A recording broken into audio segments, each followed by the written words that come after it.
हाय, मी Neelam. Then प्राध्यापक doctor विभा शहा, कोल्हापूर यांच्या कथासंग्रहातील पुढील कथा आपण ऐकूया. आज आपण हे नवीन पुस्तक सुरू करत आहोत.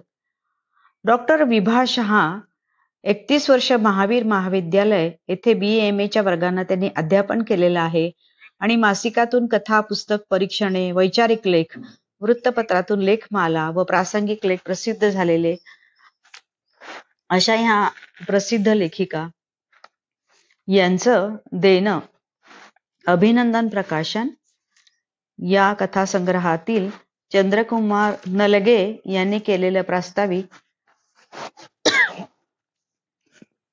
त्यातील पहिली कथा आपण ऐकूया, खुणगाठ. दिवस बुडता बुडता इंद्रा आली. लॉज कीचं दार उघडून हातपाय धुवून ती स्वयंपाकाला लागली. डब्यात पोळ्या होत्या. तिने पटकन मुगाच्या डाळीची खिचडी आणि बटाटे कुकरला लावले. फ्रीज मधले ताक घेऊन कढी केली. पापड भाजले. तोवर साहेब आणि वहिनी रोजच्यासारखे दत्त मंदिर पर्यंत जाऊन पाय मोकळे करून आले. इंद्राने टेबलावर दोघांची ताटे मांडून पाण्याचा तांब्या भरून ठेवला आणि ती घरी निघाली. वहिनी तिला म्हणाल्या, आज पुन्हा उशीर झाला तुला, लवकर का नाही आटपलंस? नाही वहिनी, ही काय निघालेच म्हणत इंद्रा बाहेर पडली. रस्त्याने जाताना इंद्राला बाजारात परागशी झालेली भेट राहून राहून आठवत होती. ती आठवण तिला आतुर आणि रोमांचित करीत होती. काळी झुरहुरत होतं. मनाच्या कोपऱ्यातली शंका धाकधूक निर्माण करत होती. विचारांच्या तंद्रीत ती वस्तीपाशी कधी आली ते तिला कळलंच नाही. नेहमीप्रमाणे कोपऱ्यावर रिकामटेकड्या पोरांच्या कंपुटवाळक्या करीत उभा होता. त्यांच्याकडे न बघता खाली मान घालून इंद्रा झपझप पावले उचलत घराकडे वळली. तिची आई भाकरी थापत होती. चुलीच्या उजेडात थाळीत कालवण घेऊन भावंड भाकरी खात होती. त्यांचं झाल्यावर इंद्राने त्या थाळ्या धुवून घेतल्या.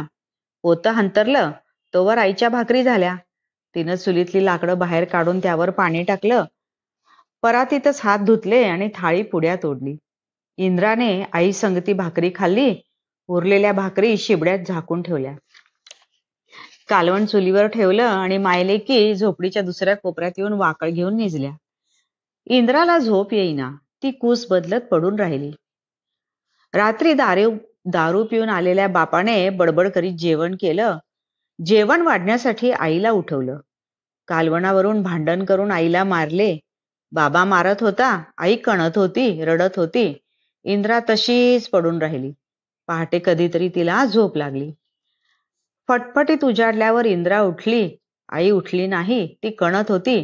त्यामुळे इंद्रानेच चहा पाणी केलं. आमटी भात केला. गडबडीनं काम करूनही तिचं आटपत नव्हतं. कामाला जायला उशीर होत होता. लगबगीने आवरून इंद्रा झोपडी बाहेर पडणार इतक्यात, आजचा दिवस कामाला नाही गेलीस तर चालणार नाही का? आईनं विचारलं. नाही चालायचं, जायलाच पाहिजे म्हणत इंद्रा झोपडी बाहेर पडली. घरात राहून काय करायचं? दिवसभर आईचं इवळणं आणि शिव्याशाप. किरकिऱ्या लहान भावंडांची उस्तवारी करावी लागणार. बाबा बेड्या फुंकत हुकूम सोडणार. मर्जीला आलं तर कामाला जाणार. जेवणाच्या वेळी भाकरीसाठी तुला मला होणार. त्यांची हिसका हिसकी भांडणं पाहायची.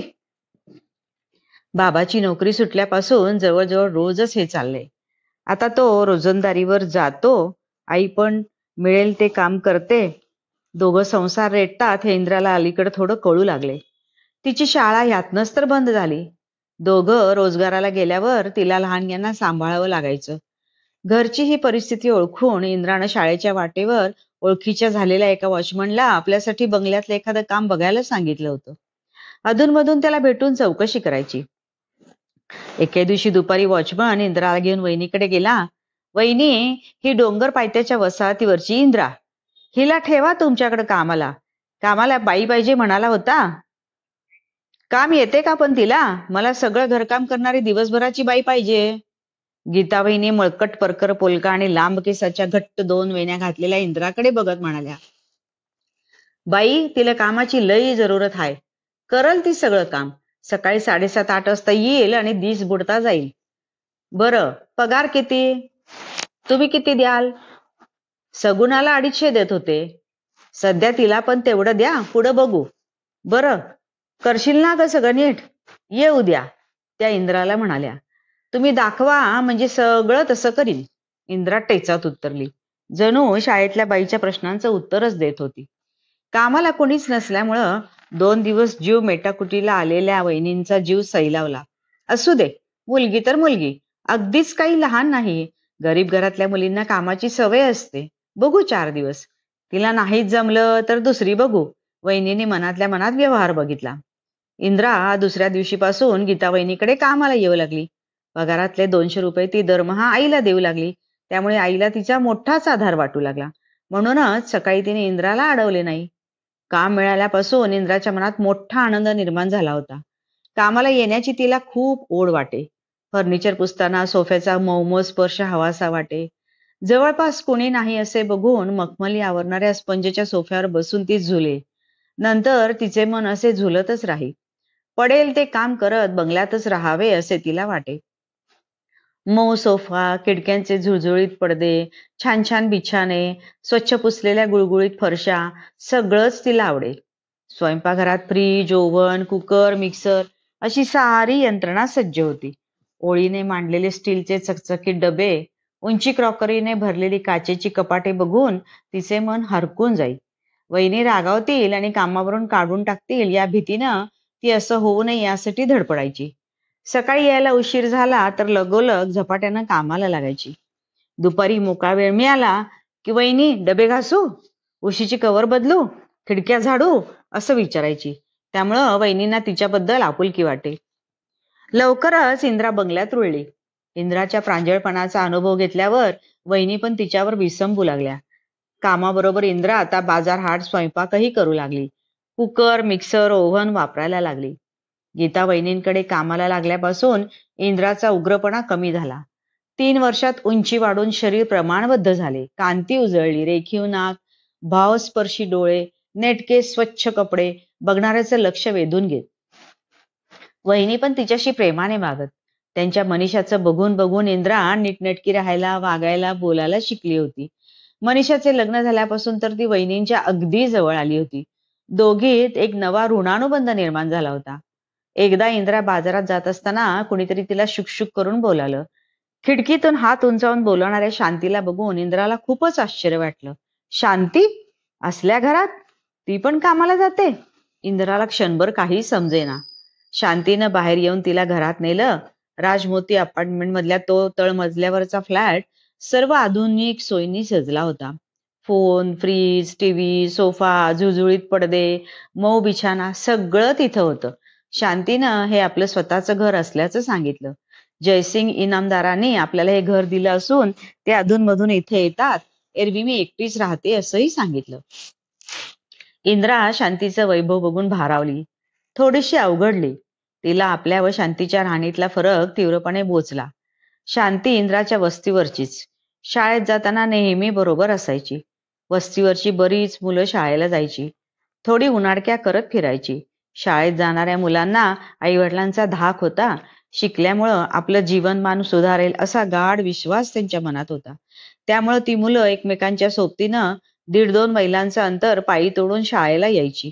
भरपूर कष्ट करून सुद्धा दारिद्र्यात जगणाऱ्या आपल्या आई वडिलांपेक्षा सुधारित चांगलं आयुष्य आपण जगायचं अशी उमेद या मुलांनी ठेवली होती.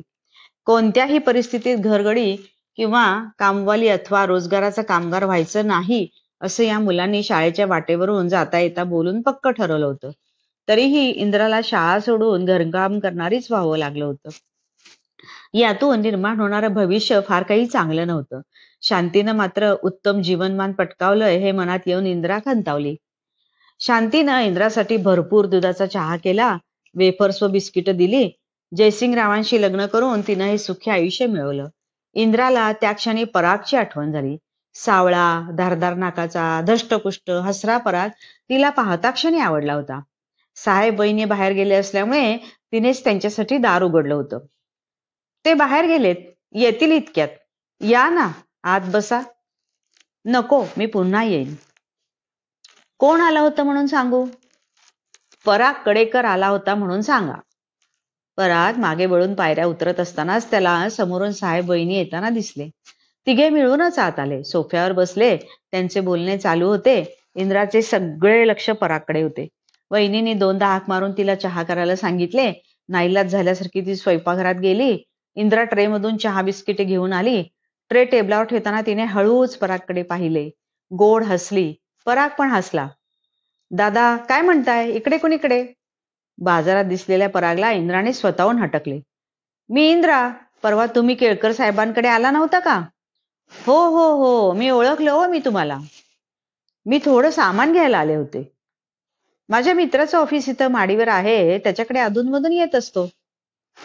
बरं, सांगते वहिनींना तुम्ही भेटलात म्हणून. इंद्रा पुढे गेली, पण वळून वळून मागे बघत राहिली. नंतरही इंद्राची त्याच ठिकाणी परागशी 2-4दा भेट झाली. एकदा परागने तिला गाडीत बसायला सुचवले. तो तिला बागेत घेऊन गेला. एका बाजूच्या बागावर दोघे बराच वेळ बोलत बसले. नंतर त्याने तिला गाडीतूनच बंगल्याजवळ सोडले. परागशी भेटी वाढू लागल्या तशा कामाच्या वेळा बिघडू लागल्या. तरी इंद्रा तत्परतेने काम करून वहिनींचा रोष न ओढण्याची काळजी घेई. साहेब वहिनी 4 दिवसांसाठी मनीषाकडे गेले. इंद्राला सुट्टी मिळाली, पण तिने हे घरी सांगितलेच नाही. नेहमीप्रमाणे घरातून निघून तिने तो वेळ पराग व शांतीशी सलगी वाढवण्यासाठी वापरला. शांती इंद्राला वहिनींच्या घरी पण फोन करू लागली. एकदा परागला भेटून इंद्रा शांतीकडे गेली. शांती, पराग 2 दिवसांसाठी बाहेर जाऊ जरा निवांत बोलू बसू म्हणतात. लग्न करणार आहे का तुझ्याशी? आणबाग झालीये? हो, इंद्रा लाजत लाजत म्हणाली. मग ठीक आहे, मी परागकडेकरची सगळी माहिती काढली आहे. जमीनदाराचा पैसेवाला पोरगा हाय, अजून लगीन झालेलं नाही. माझ्या परास लई बेस हाय. मी ठेवलेली. तू हक्काची लग्नाची बाईल होशील, तेव्हा बेलाशक त्याच्याशी सलगी कर, प्रेम कर. हा, पण एक मातूर ध्यानात ठेव, वाट्टेल ते झालं तरी लगीन झाल्याखेरीज एकांतात भेटायचं नाही. बागेत जायचं खोलीत नाही. नाही म्हणजे नाहीच. ही पक्की खुणगाठ ध्यानात ठेव, तर तू जिंकलीस. ते हायच. आता किती दिवस पराग मागं लागलेत. मी तसंच सांगून थोपवलंय, पण आता लई दिस असं झुलवता नाही येणार. तो किती बी घाईला येऊ दे, तू मात्र आधी लगीन करूया असाच घोषा लाव. चुकू नकोस. मासा गळाला लागलाय तो बी सोडू नकोस. मी हाय तुझ्या पाठीशी. शांतीनं चुकलेल्यांची अनेक उदाहरणे सांगून अनेक गोष्टी नीट समजवल्या, धीर दिला. इंद्राला घरी पोचायला रात्र झाली. आईने शिव्यांची लाखोली वाहिली. इंद्राने मुकाट बसून ती झेलली. इंद्राने वहिनीकडून 2 दिवसांची सुट्टी मागून घेतली. घरातून नेहमीच्या वेळी निघालेली इंद्रा तडक शांतीकडे आली. पगारातले बाजूला ठेवलेले पैसे घेऊन दोघी बाजारात गेल्या. परागने पण पैसे दिलेच होते. हिरवी जरीची साडी, मंगळसूत्र, जोडवी, परागसाठी फेटा, उपरणे, हार, गजरे सगळी खरेदी केली. सर्व सामान शांतीकडे ठेवून इंद्रा घरी आली. रात्रभर इंद्रा कूस पालटत होती. मनातून तिला खूप आनंद वाटत होता. परागशी लग्न हे खूप दिवसांचे स्वप्न उद्या प्रत्यक्षात येणार होते. एक अनोखी हुरहुर वाटत होती. नेहमीच्या वेळी घरातून निघालेली इंद्रा ठरल्या ठिकाणी पोहोचली. इतक्यात पराग गाडीतून आलाच. तिने त्याला गाडी शांतीच्या घराकडे न्यायला लावली. तिथून बांधून ठेवलेले सामान घेऊन दोघे आनंदात निघाले. गावाबाहेर आल्यावर इंद्राला छान मोकळे वाटू लागले. तिची हलकेच लगट व चिवचिव सुरू झाली. प्रवासाचे 2 तास केव्हा संपले ते दोघांनाही कळले नाही. हॉटेलमधल्या रूममध्ये जाताच परागने तिला घट्ट मिठी मारली. इंद्राच्या सबंध शरीरातून गोड शिरशिरी पसरली. त्याने दीर्घ चुंबनही घेतले. तिने गोडी गुलाबीने खुबीने वागून त्याला धीर धरायला लावला. त्याला विवाहासाठी उत्सुक बनवले. चहा नाश्ता केल्यावर आंघोळ करून दोघांनी लग्नाचे नवे कपडे घातले. हिरव्यागार जरीच्या साडीतले आपले रूप आरशात बघून इंद्रा लाजली. मनोमन मोहरली. पांढरा सलवार कुर्ता घातलेला पराग रुबाबदार दिसत होता. इंद्राच्या आरशातल्या छबीकडे बघत त्याने तिच्याशी लगट केली. लगेचच फेटा बांधून लग्नासाठी तयार झाला. देवळात जाऊन देवापुढे उभं राहून एकमेकांना हार घातले की झालं लग्न. अशा लग्नाला फारसा अर्थ नसतो हे मनात ठेवूनच परागने इंद्राची आधी लग्न ही अट मान्य केली होती. तो शरीर सुखासाठी अतिशय आतुर झाला होता. खेड्यात सकाळी 10 नंतर देवळात कुणीही नसते. सर्वजण शेतावर अथवा कामाला जातात हेही त्याला ठाऊक होते. परागने गाडी देवळाच्या दारात थोडीशी बाजूला उभी केली. हाराची पिशवी घेऊन इंद्रा उतरली. दोघे जोडीने उभे राहून गणेशाला नमस्कार करत असताना एकदम हास्य कल्लोळ झाला. इंद्रा दचकून परागला बिलगली. या या, इकडे या दोघे, लग्नाची सगळी तयारी झालीये म्हणत शांता पुढे आली. तिच्यासोबत वस्तीवरची 10-12 इंद्राच्या ओळखीची मुलं पण होती. त्यांना बघून इंद्राला थोडा धीर आला. ती परागपासून बाजूला झाली. देवळात डाव्या बाजूला होम, भटजी व पाट मांडलेले होते. बाजूच्या ताटात हार तुरे, हळद कुंकू, दिवे दिसत होते. ते बघून पराग चांगलाच गडबडला. बाप रे, खरे लग्न! इथून माघार घेणे आता शक्य नाही हेही त्याने ओळखले. इंद्राने थोडेसे ढकलतच त्याला त्या बाजूला नेले. दोघे पाटावर बसले. भटजींनी मंत्र म्हटले. एकमेकांना हार घालायला लावले. मुलांनी अक्षता उधळल्या, टाळ्या वाजवल्या. भटजींच्या सूचनेप्रमाणे परागने इंद्राच्या गळ्यात मंगळसूत्र बांधले. फोटोचा फ्लॅश उडाला. शांतीने तो क्षण अचूकपणे कॅमेऱ्यात टिपला. शांतीने कागदी प्लेटीमधून सर्वांना लाडू चिवडा दिला. पराग इंद्राला लाडूचा घास एकमेकांना द्यायला लावला. पराग मात्र या गोंधळाने जाम वैतागला. कधीही बॅट टळते असे त्याला झाले. मुले निघाली. पराग हार काढू लागला. इतक्यात शांतीने त्याच्या पुढे विवाह नोंदणीचा फॉर्म ठेवला. त्यावर नाव लिहून सही करण्यास फरमावले. पराग फारच अस्वस्थ झाला. शांती इंद्राची जवळची मैत्रीण आहे हे त्याला माहित होते, पण ती असा आगाऊपणा करेल असे मुळीच वाटले नव्हते. त्याला राग आला, पण बरोबर कोणीच मित्र नसल्याने काहीच करता येईना. लग्नानंतर रजिस्टर केले तर चालते, आता काय घाई आहे? गावात गेल्यावर उद्या ऑफिसमध्ये दोघे बरोबर जाऊन सह्या करू. ठेवा आता ते, पराग म्हणाला. पण शांती मुळीच ऐकेना. बाकीची मुले दोघांना घेरूनच होती. नाईलाज होऊन परागने सही केली. इंद्राने सही केली. शांतीने योग्य ठिकाणी भटजीची सही घेतली. त्यांना पैसे दिले. स्वतःची साक्षीदार म्हणून सही केली. अभिनंदन, तुम्हा दोघांना लग्न आनंददायी सुखाचे हो, अशी शुभेच्छा देऊन सर्व मुलांना गाडीत घेऊन शांती गेली. पराग हतबल झाल्यासारखा गाडीकडे बघत राहिला. वहिनीने वाजणारा फोन उचलला.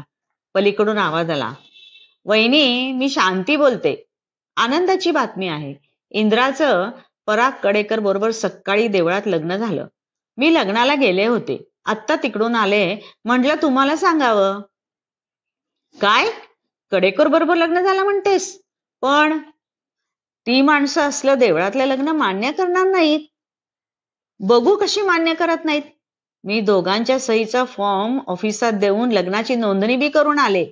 खूप छान झालं बघा. तिला चांगला नवरा मिळाला. ठेवते फोन. शांतीच्या बोलण्यातून आनंद ओसंडून वाहत होता. वहिनी मात्र या बातमीने अवाक झाल्या.